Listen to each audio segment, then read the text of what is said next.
2 meetings politiques, 2 salles, 2 ambiances et pourtant 2 listes de gauche avec à leur tête 2 anciens camarades socialistes. Marietta Karamanli, tête de liste de l'Union pour Le Mans, prône une nouvelle méthode de gestion des affaires municipales. C'est une façon de voir la ville et de vivre la ville. Et la ville, on ne peut pas la voir par le haut. La ville, on la voit sur le terrain, avec les gens, avec les habitants et les Mancelles et les Monceaux. C'est avec eux qu'on construit.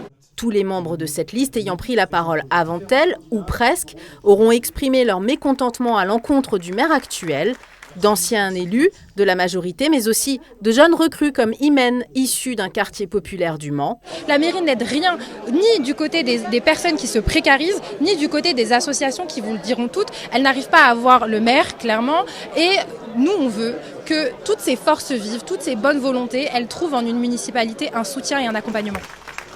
D'applaudir Monsieur le maire Stéphane Le Foll. Plus tôt dans la soirée, le meeting de Stéphane Le Foll s'appuie sur le bilan du maire, avec une liste en partie renouvelée dont le médecin urgentiste Joël Panetier. Sous l'impulsion vraiment personnelle de Stéphane Le Foll, il y a eu un choix de soutenir l'hôpital du Mans. Une politique pour une ville, c'est pas simplement des mesures qu'on aligne ou qu'on ajoute.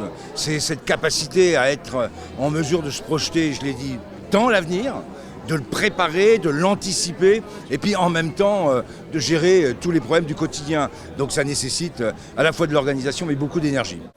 Sur le fond, les programmes des 2 listes sont disponibles en ligne.